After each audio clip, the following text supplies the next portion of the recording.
Hi,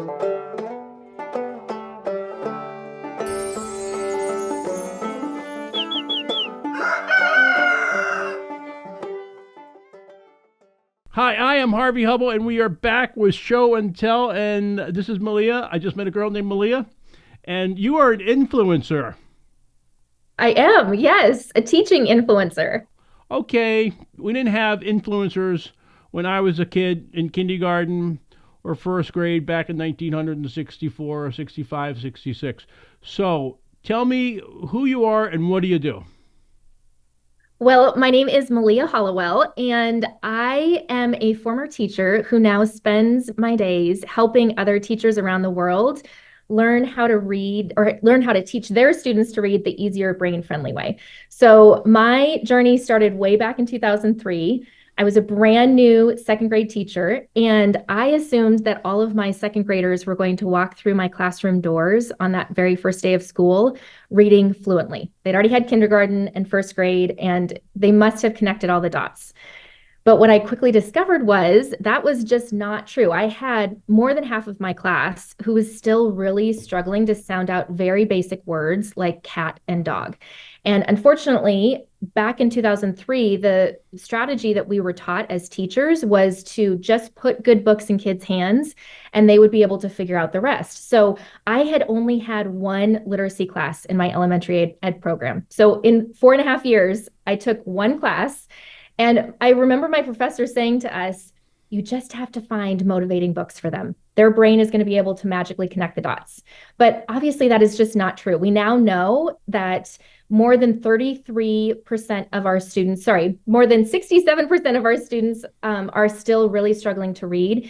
And that means that when they graduate, many of them are entering the workforce with lower literacy rates that prevent them from reaching their fullest potential in the workforce and doing things that they want to be able to do. So, as a society, I believe we have a responsibility to fix this literacy crisis.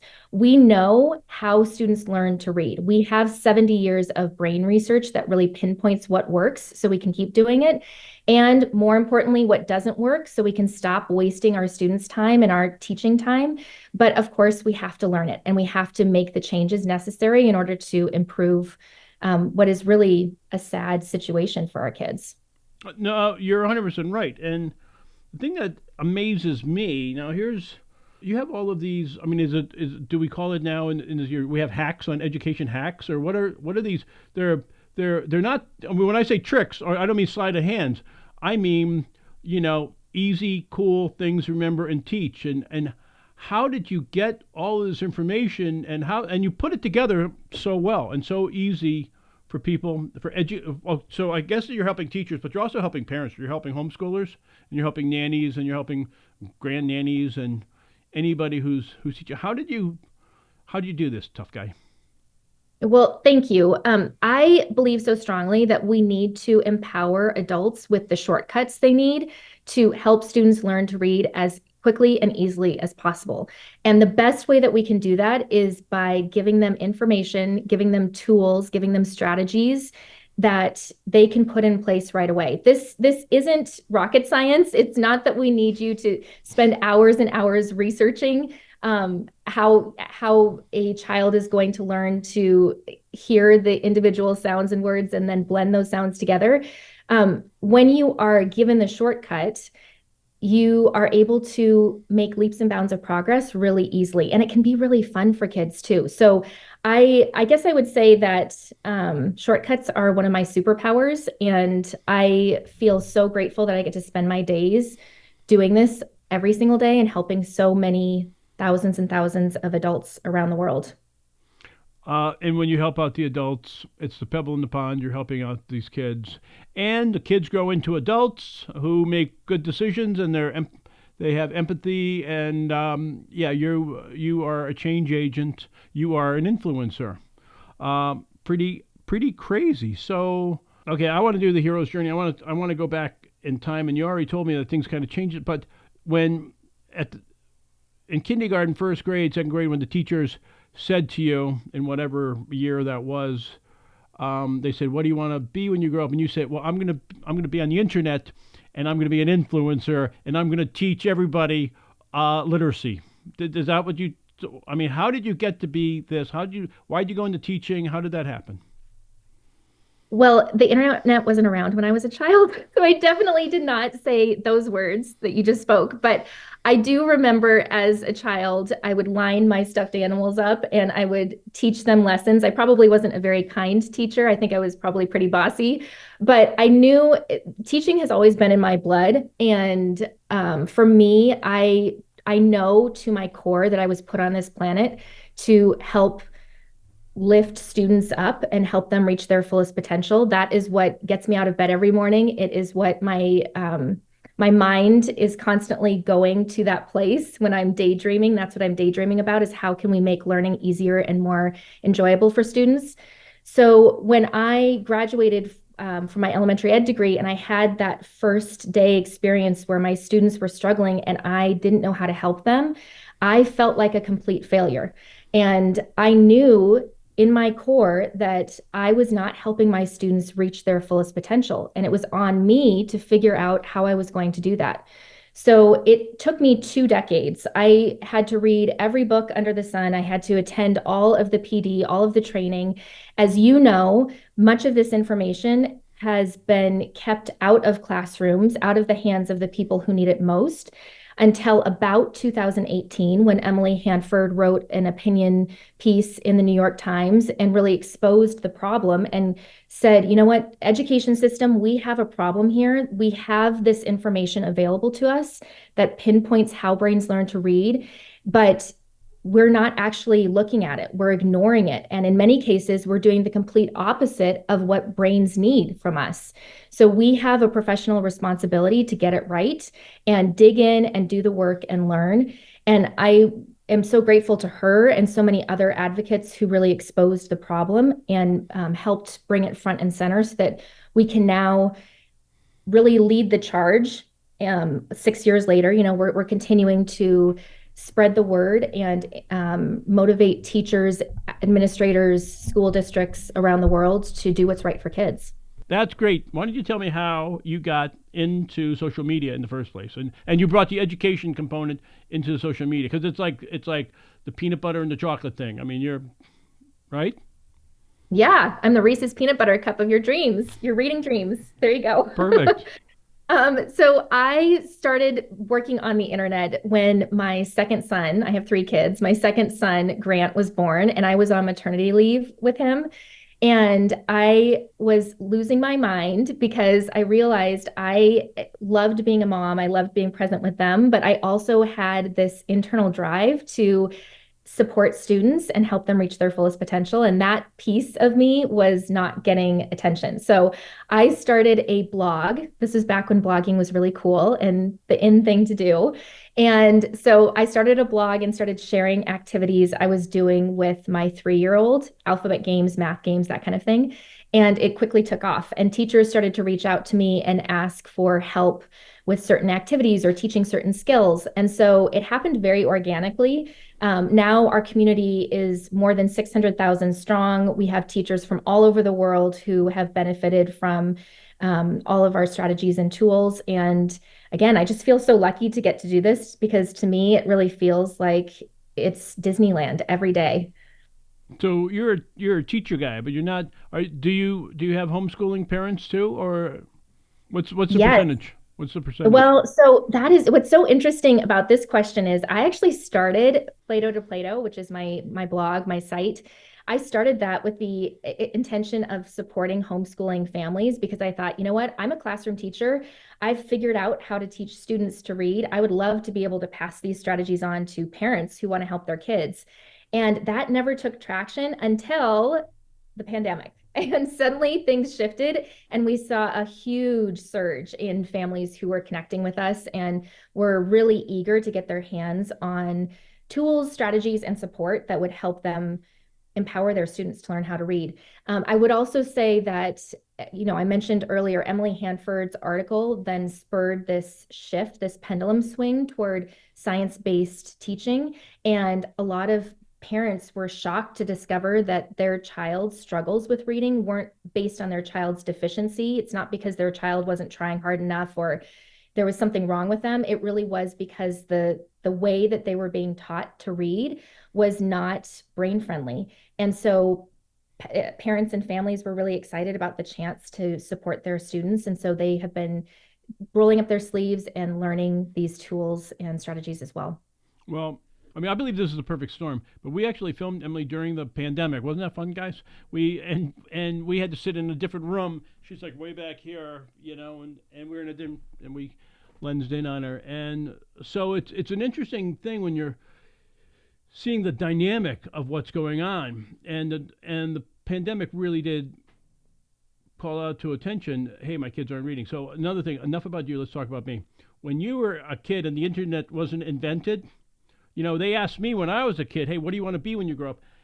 I want to be a TSA agent because I like opening up people's like luggage and just kicking around there and looking and telling people to stand straight, take off their coat, put them in a basket. No, I didn't. That wasn't me, but I just, because okay, you know why I said that? Because you're teaching people, you're teaching kids for jobs that haven't been invented yet, right? And one of the things and I don't know what those jobs are going to be because you didn't know you were going to be an influencer on a thing called an internet, which wasn't invented yet.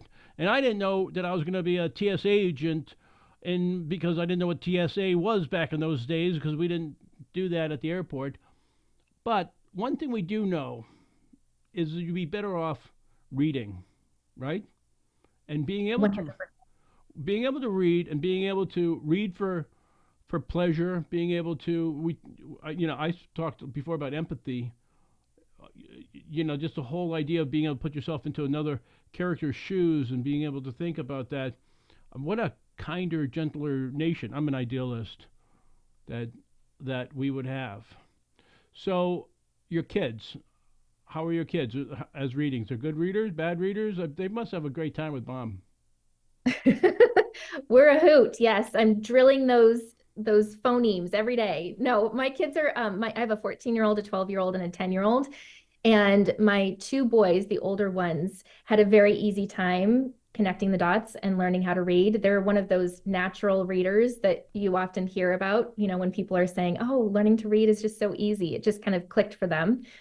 My daughter, my youngest, did not have as easy a go at it. And I am so grateful that I was empowered with the knowledge about how to support her and help her teachers as well.